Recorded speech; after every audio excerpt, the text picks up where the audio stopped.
His man George Page comes to you live on YouTube. Like I said, there's only a few more days left in February, and officially after that, Black History Month is over. So as I said again, I'm gonna try to put as much content for some Black history as often as I can. So I'm starting with this lady right here. Now, last week I talked about the first black man in space. Well, let me talk about the first black woman in space, and she represented just black women, but just pretty much every minority that wanted to get into space. Right here is for Miss Ladies best known as Miss Nichelle Nichols, but she was born Grace Dale Nichols on December 28th of 1932 in Robbins, Illinois, a little town outside of Chicago. Now, her father Samuel and Alicia Nichols, or both lived in Robbins with her, and her father was a factory worker, and also he was elected both the mayor and the chief magistrate of the town of Robbins. Now, the family moved to Chicago when she was when she got of age, and during the time she was studying her acting in Chicago. Later on, she moved to New York and L.A. to hone her craft. Now, her big acting break was in a musical in 1961 called The Kick and Company by Oscar Brown. It was highly touted, but it was ill-fated and a thinly veiled satire of Playboy magazine owner of Hugh Hefner's Playboy. Now, her character was called Hazel Sharp in the play, and she was a voluptuous campus queen. Now, the play was short-lived, but it got the attention of Hugh Hefner, who created and published Playboy, and he offered a job working at the club they had in Chicago. And originally, when Hugh Hefner created Playboy, he was from Chicago. Before he made his move to California, he had a club back then in Chicago. It happened a lot back in the day. A lot of big time artists and producers, like everybody moved to L.A. Kind of like to California, kind of like the hillbillies. California's the place you ought to be. So they all up there can move to Beverly. But anyway, and she was also, during her time, she was an accomplished singer. Now, she was often sung mostly jazz, and she had 2 albums. Her first album was a jazz album, early career called, it was released around 67, called Down to Earth. And 91, she had a rock kind of futuristic thing, kind of basic because of her Star Trek background. But during her jazz time, she sang for both jazz legends such as Duke Ellington and Lionel Hampton. And they often toured through most of the U.S., Canada, and Europe. Now, during the time when she was singing, she also was acting. And she got her first job with Gene Roddenberry when he had his own, he had created a series years ago called The Lieutenant, and she made a guest appearance. It was an episode dealt with the radical prejudice. Now, in 65, Roddenberry was working on a new series, it was a sci-fi series called Star Trek. Now, he was shopping around the idea of Star Trek, and he approached Nichelle about playing a role in the series as Lieutenant Uhura. But some of the networks at the time was back then there was only 3 networks: ABC, and NBC. And the other 2 networks did not like the idea of having a black woman have a major role in the series, so they turned it down. But NBC was the one to pick it up in 66. Now, her character, Lieutenant Uhura, was a communications officer for Starship Enterprise, and she was from the United States of Africa. Now, because she was the first woman to feature on a major series, she really inspired a generation of not just, like I say, black people, but women and other minorities, seeing that, eventually, possibly going to the future and get into space. Now, one time she was thinking about leaving the show, but at a fundraiser, she met Dr. Martin Luther King. And Dr. King told her that you should stay on because you are inspiration, not just for our people in the black community, but to young people and also other minorities. Because no one ever at that time never saw a black person, have such a major role in a major TV series. If you look at back in the days, most black people had bit roles, like, they were either the maid or some kind of a butler or a driver or just some, just a guy who's hung around, you know. But but like I said, the series lasts from '68 to the end of '69. Now, after that, there was a during the series is one of the most controversial scenes ever done on the series, and that was an interracial kiss between her and the star of the series, William Shatner, best known as Captain James T. Kirk.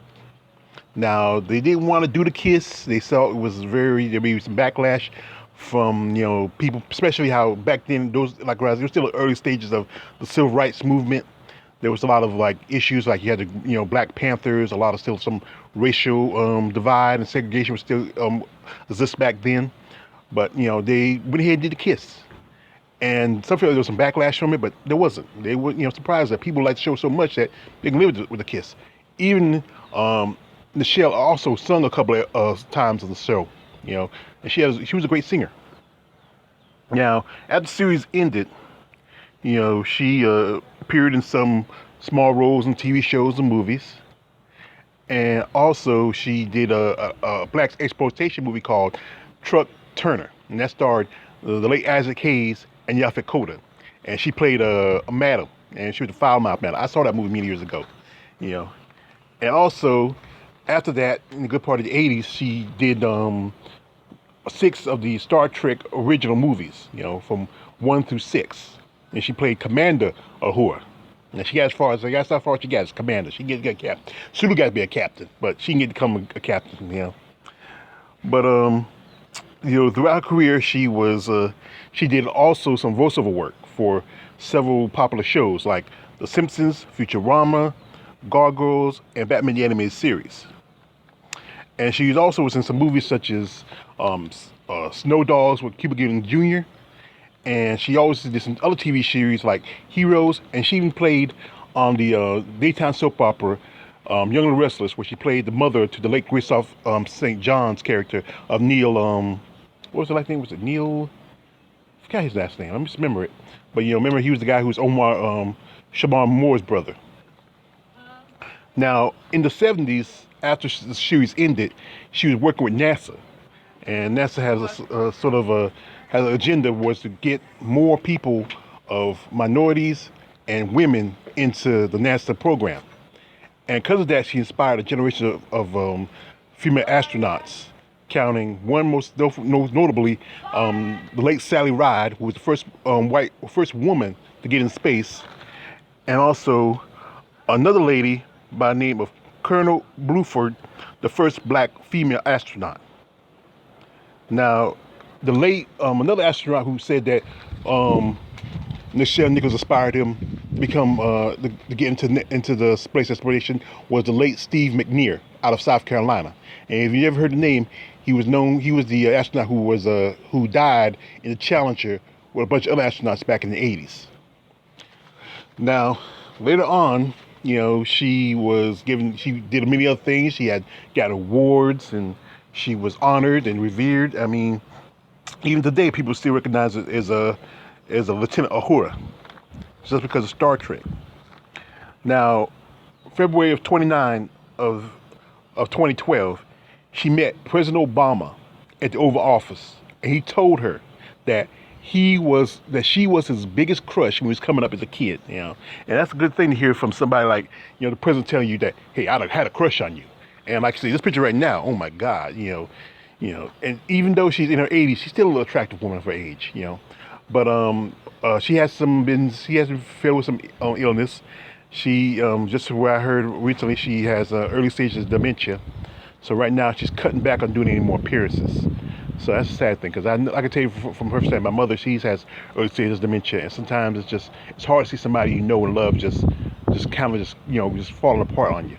But like I said, this woman inspired a generation of just not just women to be in space, but actresses like Whoopi Goldberg. She said that Whoopi Goldberg said that Nichelle Nichols was her inspiration because Whoopi got to later on play the character Guinan on the Next Generation series, and there's also more astronauts and other people who got into space exploration because of Nichelle Nichols. They saw somebody that looked like them, that represented them, and that inspired them to say, you know what, maybe I can do that.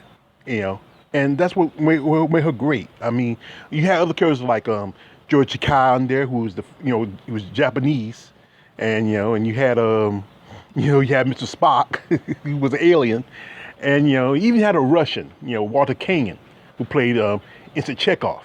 And one thing about Star Trek was it was coming together of different people from different walks of life. And he had other characters on there that were also black. I remember this episode where the episode Spock got shot. He had a doctor. He was a black doctor. He was slapping the hell out of Spock because it was some kind of thing to help Vulcans when they were trying to recover. But it was just a great show, Star Trek, and this lady was worth watching her. Was worthwhile seeing to watch her. And as you know, there was a while back there was a Star Trek movie remake a while back with Chris Pine as James T. Kirk, and you had Zoe Zaladon playing Lieutenant Uhura. But like I said, this lady, like I said, she inspired many of young people of not just of African American descent, but other minorities and women. That there's a future for us in space. That it's just not just a club for a certain race. Everybody has a place in space exploration. And I think she was a great actress. I mean, she may not get as much attention, but also the point where this was what her career, she was nominated for an Emmy, for outstanding performance in a daytime series. And that was the time when she was on Young and the Restless. So I could give much respect to Nichelle Nichols, and I want to say to her, live long and prosper. It's your man George Page. Like, subscribe. Don't subscribe. I'm out.